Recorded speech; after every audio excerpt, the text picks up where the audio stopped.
Welcome back to NBL Overtime. It is the FIBA break. It's a weird part of the FIBA break. You're on the second week of it. We are starving for basketball, so we're going to mix up the show a little bit. So we've thought this week, how many people can we possibly fit onto the world's smallest desk? And to help us do that, it's Josh King. Welcome in. Thanks for having me. I'm looking forward to this. Josh, so far, man, FIBA break. We've had Thanksgiving. How did you spend your Thanksgiving time, man, and what have you got up to over the break?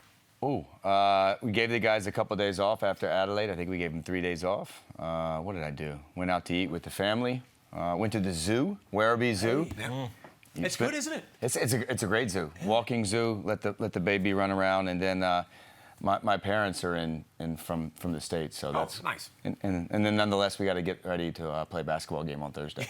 Before we get into everything about the season so far, your philosophy, everything that you do, you're sitting here. This is not the first time you've been on Overtime. I think we call you Overtime's very own because when you first got announced, but also especially when you're winning. You're also very open to doing the media, and then we talked to you at the start of the third quarter. Why are you so open to doing this kind of stuff? Because you don't have to do it. Yeah, I think anytime we can promote our game, I think that's one of the great things the NBL has done is done a lot of things different than a lot of leagues do around the world. So if I can do my part to put different content out there, then I'll try to do that.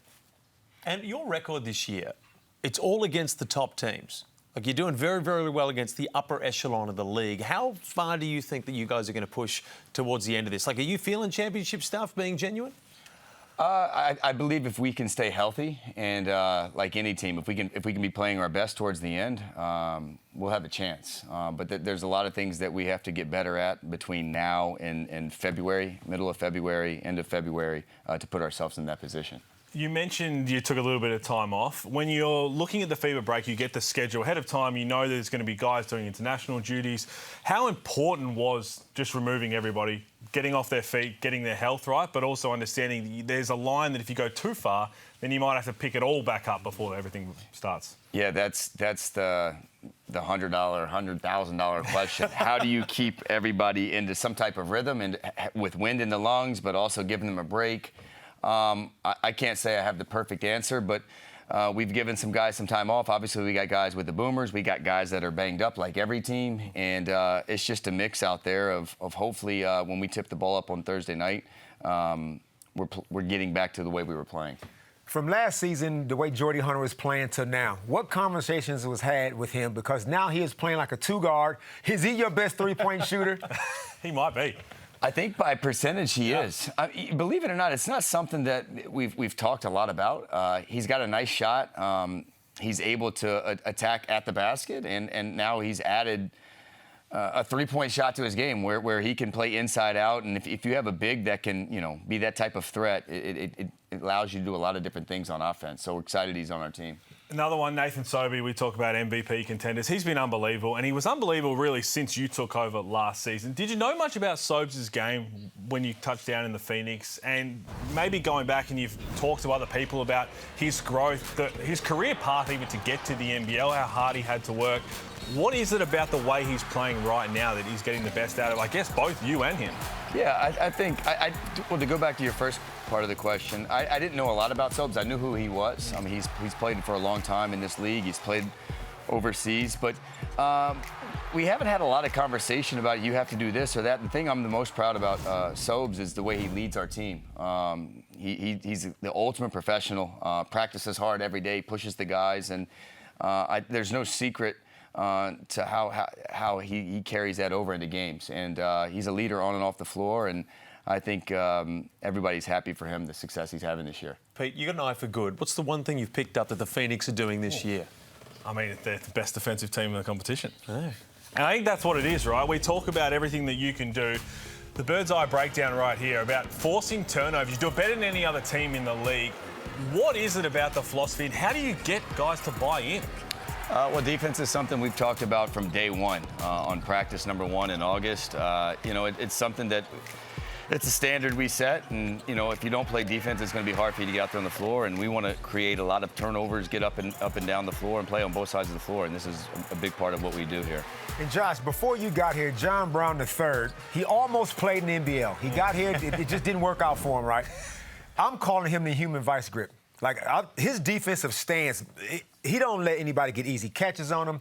Did you know after watching his film that he was your kind of guy? Absolutely. We knew a lot about John Brown before he came here. You know, believe it or not, I'm from High Point, North Carolina, and John played at High Point University. So I've watched him play in college. It's an absolute weapon to have a guy like him on the defensive side of the ball. And he's not so bad on offense, but he's a guy that we know he's going to shut somebody down every game. And there's a lot of good players in this league. And if you can go into a game and know that, hey, John Brown's on, you know, a really good 4-man or a really good 5-man, it's good to have. He's unbelievable to watch, and I think we can all agree that he's right now leading the Defensive Player of the Year by some margin as well. I want to talk a little bit about Owen Foxwell and the lead into, you seem like a coach, and we've seen on the sideline, we've seen in your press conferences, that it doesn't matter what someone's paid, it doesn't matter what they're a superstar, whether they're a development player, a role player. If they're playing hard, if they're playing the right way, you will reward them with playing time. Is that something you've always done? Yeah, absolutely. I mean, the game is about heart and hustle. Want guys to give their absolute best the entire time they're out there. And Foxy's, I've said it since day one, he's my type of guy. He doesn't complain. He doesn't want anything handed to him. And he's just going to keep getting better and better. And it's great for Australian basketball to have a guy like Owen Foxwell on their sides, and he's also got 2 younger brothers coming up behind him that are pretty good basketball players. One's balling out in college right now as well, in particular. So you're telling me that he plays with more heart than you've seen from most players, right? Absolutely. And he's under 6'1"? Just. Yeah, he's hovering around there. He's in. No, he's in. Okay, just making sure. No. He was in last. He was in the Little Big Man Society last. He's got this criteria about guys who have to play with heart, and I'm thinking, well, Owen Foxwell fits that billing. Hey, I'm surprised that you two are on good terms because, you know, I was away and you started saying that Josh was making excuses in a press conference, and I came back and I looked at the clips and it was some selective editing. And you just went at that man, and then you sit here across from him. You're great mates. I will say, I was a little disappointed in you. Only a little bit, though, but I know it's not. You was probably baited into it. But no, you guys don't make excuses. What I like what you did last game, too, is you called your guys out for being soft. You said early on, I thought, man, Josh is being maybe a little bit too harsh. But what is it about your team that when they're playing like that you see to make you react like that? Yeah, because I know what we're capable of, and I've seen us at our best. And if we're not at that level, understanding it's never going to be perfect. I've said it before. We're chasing perfection in an imperfect game. We're never going to be perfect, but that's my role as the coach. If I see us not at the level that we need to be, and you have to be at a high level in this league, game in and game out, they might need a little message. One of the guys that I think has been the most exciting to watch for Southeast Melbourne is Malik Lewis, because we've seen him grow off the court. He came over here shy as hell. He was the worst interview in the league when he first came over here. And now he's doing Zooms and he's making people laugh. But it's not just that. On the court, how do you get the best out of him? Because this game, particularly against Tasmania, this is an NBA guy. Well, it was until you shut him down on a celebration. Was it this one? Was it this one here? Was it this one here he started? No, it must have been the next one. Oh, here it is. There we go. Loved it, and then you say, what are you doing there? Come on, man. You ain't in the NBA yet. Hey, it's next play mentality. Hey, we make a basket, we got to get down on and play defense. There's 2 sides. Believe it or not, there's 2 sides to basketball. There's offense and there's defense. When you talked about recruiting and having the hands to be able to build your own team now, and we were all excited to see, what is this Josh King team that we're all hearing about? What's he going to do? What do you look for? Is it as simple as having guys around the world you pick up the phone and say, hey, how does this guy fit? Or are you looking for something so unique that no one else can really scout but yourself? Well, I think we want to be a really good defensive team, so you got to find guys that are capable and willing defenders, and then you go from there. There's no secrets to what we do. I think we've got a really good roster put into place, but again, we're like every other team in the league. Each team's getting better, and we have to continue to get better this season. It was unbelievable to see you try to talk Simon Mitchell out of a job there. That was remarkable stuff. He coached you as well. It is a cold world. Josh, where's Iwundu? Yeah. Now, last game looked like he was just starting to feel real comfortable, hit a couple of shots, but I liked him going down to the post. Now, is there another aspect of his game that we might see more of in the second half of the season? Yeah, I think so. You just said it. He had 6 assists in that last Adelaide game. We had some guys out, so he had to do other things. Wes is becoming more comfortable game by game, and I think as we go further into the season, we're going to see the best basketball from him for sure. You've got a throwdown coming up, and I know you've had the struggles in beating Melbourne, you've had the struggles in beating the Adelaide 36ers, the 2 teams that everyone's saying are championship contenders. What do you take learnings out of those 2 games in particular? Because the other side of it is if you were winning those and everyone's saying, oh, it's a bit too easy right now, then I guess you can't learn and get better necessarily. Yeah. Someone asked me if it's something I lose sleep over, and absolutely not. I think what we've taken out of it is if we could put 4 quarters together, we'll be in really good shape. But they're really good basketball teams, and you have to play well. You have to perform well to beat them. And if we do that, if we stay healthy and we have all of our guys out there, I think we can beat anybody on any given night. On the topic of health, there is a plague going through the NBL media community at the moment. Fasting. People are fasting. Derek Rucker, he doesn't eat for 3 days at times. Damon, I don't know how he does all his workouts. He doesn't eat for 3 days. They call it fasting. I've gained 10 kilos over the season for, to just be totally transparent with everyone. I'm getting a little bit fatter as this season wears on.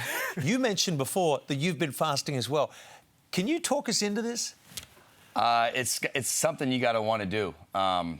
It's a reset for your body. You got to go and watch all the YouTube videos and talk to a professional before you do it. But I've found it to really help me out. And I know we spoke when you first touched down your love for coffee. So I do want to ask, your coffee order from when it first started, there's a few sugars involved, I reckon. There was 6 or something? No, not too that many? No. What's the coffee order now? Has it changed? Flat white, but there's this, is it magic? It's magic now. Oh, okay. Yeah. He's fully into Melbourne. Yeah, yeah. Okay, look at this. Welcome. You want that magic? I'm on that magic. Man, I call that. magic I think that stuff. officially makes you an Australian citizen, man. Welcome. Wow, what is magic? It's a Melbourne-type coffee. Oh, wow. What is it made of? Well, no, it's just a little short, little espresso shot. I'm interested. How do you not know about that? Yeah, I don't really drink coffee. I've got enough Trust energy as me, it is. he does not. Anyway, that's enough from us. Thank you very much for joining us. We'll be right back.